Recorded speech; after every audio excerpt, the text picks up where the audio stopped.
Bus driver Mandora की एक travels company में नई नौकरी लगी थी और अपनी पहली ड्यूटी में उन्हें बस को उदयपुर से अहमदाबाद लेकर जाना था।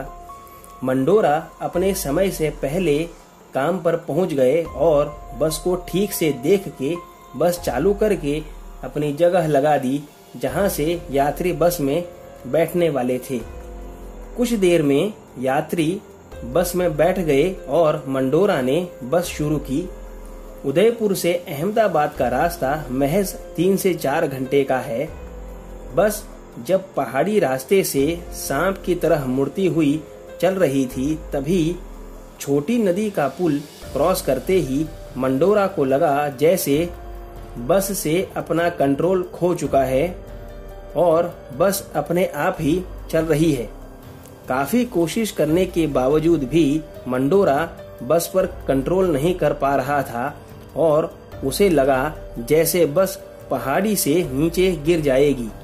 तभी उसने बस की शॉर्ट ब्रेक मार दी, लेकिन उसे बस में कोई चहल पहल नजर नहीं आई।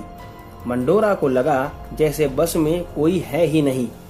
तभी अचानक से एक आदमी जिसने ड्राइवर जैसे ही कपड़े पहन के रखे थे वो मंडोरा के पास आया और कहा कि हटो, तुम ठीक से चला नहीं पा रहे हो, बस मुझे चलाने दो।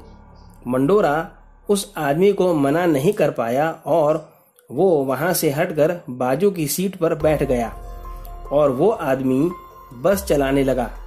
कुछ देर बाद मंडोरा को नींद आ गई और उसे ध्यान ही नहीं रहा कि कब वो सो गया।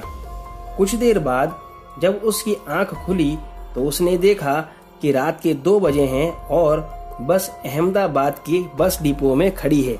ये देखकर मंडोरा काफी डर गया कि अब तो उसकी नौकरी जाना तय है, क्योंकि वो ऑन ड्यूटी सो गया था और किसी अनजान पैसेंजर ने बस ड्राइव की थी।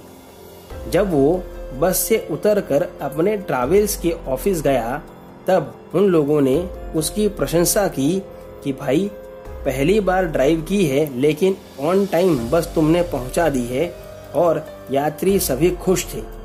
मंडोरा को तो विश्वास ही नहीं हो रहा था कि किसी को पता ही नहीं चला कि वो तो खुद यात्री बनकर सोते सोते आया है। जब वापस बस लेके मंडोरा को अहमदाबाद से उदयपुर जाना था तब भी उसने टाइम से बस को अहमदाबाद से चलाया और राजस्थान बॉर्डर में एंटर होते ही उसी ऊटपटांग पहाड़ी रास्ते पर होते हुए मंडोरा जब फिर से पुल के पास पहुंचा तो फिर से बस का काबू खो गया और बस जैसे अपने आप ही चल रही हो ऐसा उसे महसूस होने लगा। और जैसे ही उसे लगा कि अब बस पलटी खा जाएगी, उसने ब्रेक मार के बस रोक दी।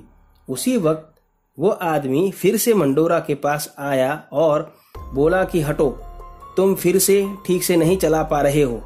तब फिर से वो अपनी सीट से हट गया और वो आदमी बस चलाने लगा। मंडोरा को फिर से नींद आ गई और जब वो उठा तो उदयपुर डिपो में बस पार्क थी। यह सब देखकर वो अब काफी असमंजस में था कि आखिर ये सब क्या हो रहा है। उसने ईमानदारी से ट्रैवल्स कंपनी के मालिक को सारी बात बताई। तब पता चला कि छोटे पुल के पास 1 साल पहले उनकी बस का एक्सीडेंट हो गया था और तब से यह बस डिपो में ही पड़ी थी और बस का ड्राइवर और सारे यात्री उस एक्सीडेंट में मारे गए थे। उस दिन के बाद से मंडोरा ने उस बस को कभी हाथ नहीं लगाया और उसे कभी भी वैसा कोई अनुभव भी उस रूट पर नहीं हुआ। दोस्तों, इस कहानी में बस इतना ही। अगर आपको कहानी अच्छी लगी हो तो वीडियो को लाइक और चैनल को सब्सक्राइब कर दें, और अगर आपके पास भी ऐसी कोई कहानी है तो मेरे साथ मेरे ईमेल या फेसबुक पेज पर जरूर शेयर करें। दोनों का लिंक डिस्क्रिप्शन बॉक्स में दिया है। तो मिलते हैं अगली वीडियो में। तब तक stay home, stay safe. Thank you.